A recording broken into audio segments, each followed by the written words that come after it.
June, exhilarated after Fred's murder, confesses to Luke and Moira before meeting with ex-handmaids who also seek vengeance.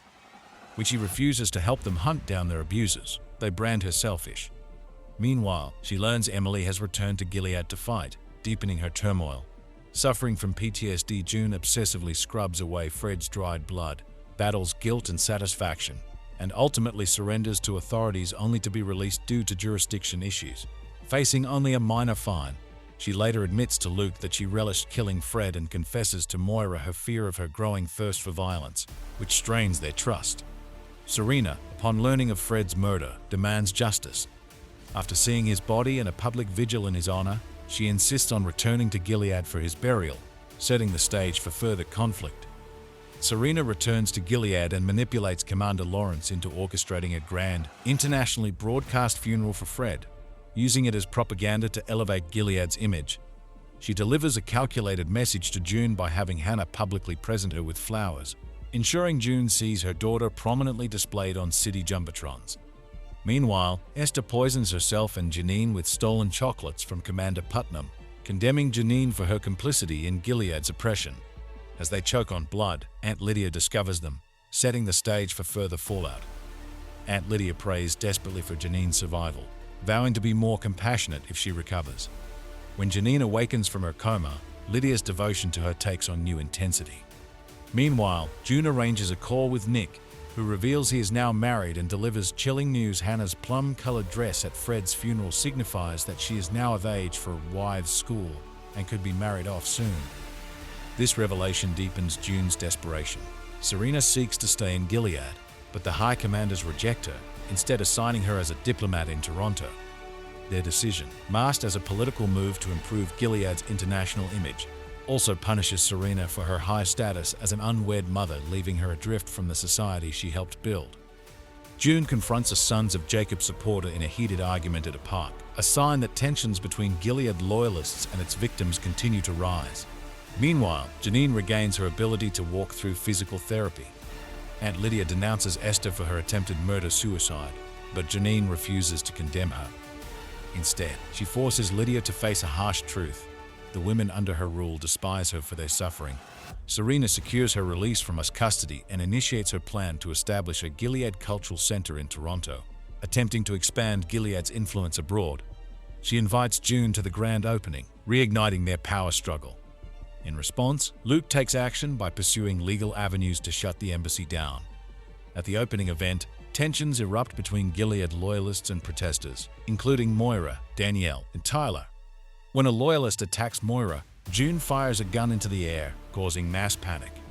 As Serena is evacuated by her bodyguard, she crosses paths with June and Luke. June hesitates at the chance to kill Serena, ultimately retreating when she discovers Serena is pregnant, momentarily shaken by the implications of taking another life. June and Luke venture into no man's land on a risky mission to gather intel about Hannah's wives' school. They meet a guardian who shares information while hosting them in an abandoned bowling alley, where they drink and bond over music.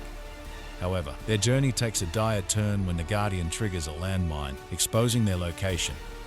As they flee toward the Canadian border, black trucks intercept and capture them.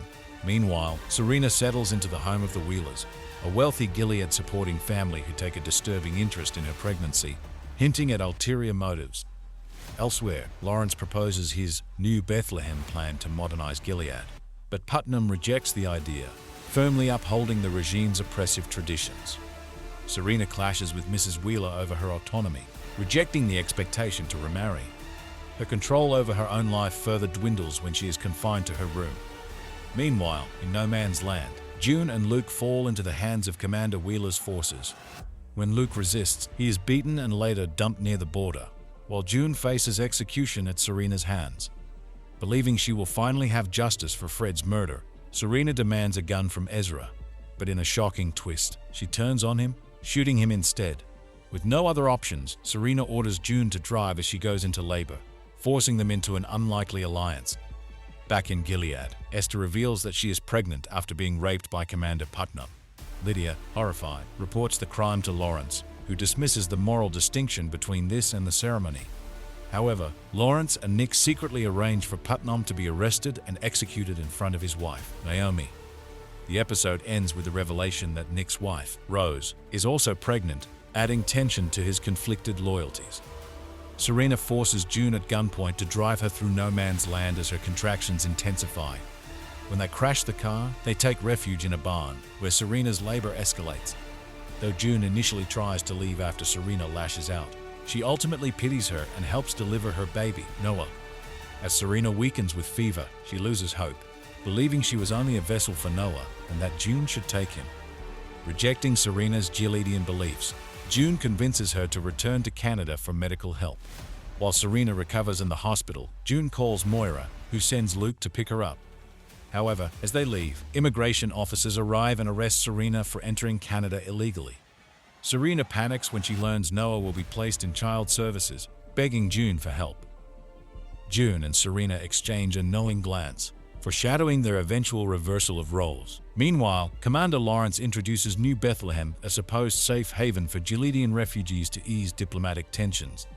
Traveling to Toronto, he offers June a place in New Bethlehem, promising to relocate Hannah there after she's married. While June considers the offer, Luke furiously rejects it. A turning point comes when June receives an envelope containing a DVD of Hannah's wife's school. The Americans analyze the footage, identify her location, and plan a military raid to rescue the girls. Meanwhile, Serena remains in immigration detention, where she pumps breast milk for the Wheelers, Noah's foster family. Commander Lawrence offers her freedom on the condition that she returns to the Wheelers' home to breastfeed Noah. Desperate, Serena calls June, who coldly advises her to accept her fate and plot her revenge from within. Serena is released into the Wheelers' custody, where they belittle her before allowing her to see Noah. The military raid on Hannah's school ends in disaster when Gilead's air defenses shoot down the fighter jets, crushing hopes of a rescue. Commander Lawrence calls June, justifying the attack as self-defense and urging her to join New Bethlehem. Furious, June rejects him again and confesses her role in Elena's death. Mark Turlough seeks better intelligence and asks June to convince Nick to spy for Canada. When they meet, Nick refuses, revealing his plans to reform Gilead with Lawrence and his wife Rose's pregnancy. Despite his decision, he professes his love for June, who reciprocates. Meanwhile, Lawrence proposes to Naomi Putnam to secure power and shield her from Gilead's laws. Serena persuades Commander Wheeler to let her use her image at the reopening of the Gilead Cultural Center in Toronto, despite Mrs. Wheeler's objections. However, when she realizes she will be separated from Noah, she escapes with her son, aided by the Wheelers' Martha, and a memorial service for the fallen American pilots. Anti-refugee protests escalate into violence, and a gunman opens fire with June as the target. In the aftermath of the assassination attempt on June's life, anti-refugee sentiment rises in Canada, leaving June uneasy. While walking outside, a Gileadian truck deliberately runs into her, crushing her arm before Luke intervenes and beats the driver, saving her. June is rushed to the hospital. Meanwhile, Nick, fearing for June's safety, decides to spy for Canada, knowing Gilead will not stop hunting her. After visiting June in the hospital, he returns to Gilead and, in a moment of frustration, punches Commander Lawrence at his wedding, blaming him for June's attack. As Nick is locked up, his wife Rose confronts him, telling him she knows he still loves June and that their marriage is over. Janine, now assigned to Commander Lawrence's household, lashes out at Naomi when she refers to her as "off Joseph." This leads to Janine's arrest, along with a Martha from Lawrence's household who is helping her. In Canada, the driver of the attack dies from Luke's beating, and police plan to issue a warrant for Luke's arrest. June insists they must leave Canada before it's too late, recalling the mistakes they made in Boston. Initially planning to fly to Honolulu, they change plans after Turlough informs them the police will be waiting at the airport. Instead, he provides them with new travel documents and directs them to take a train to Vancouver, where they can escape to Hawaii by boat. At the train station, June and Nishol attempt to board, but Luke stays behind and is arrested. On the train, June hears a baby cry, and to her shock, she discovers Serena and Noah on board, throwing their escape plans into turmoil. Don't forget to like this video, subscribe to our channel for more recaps and breakdowns, and hit that notification bell so you don't miss out on anything. Thanks for watching.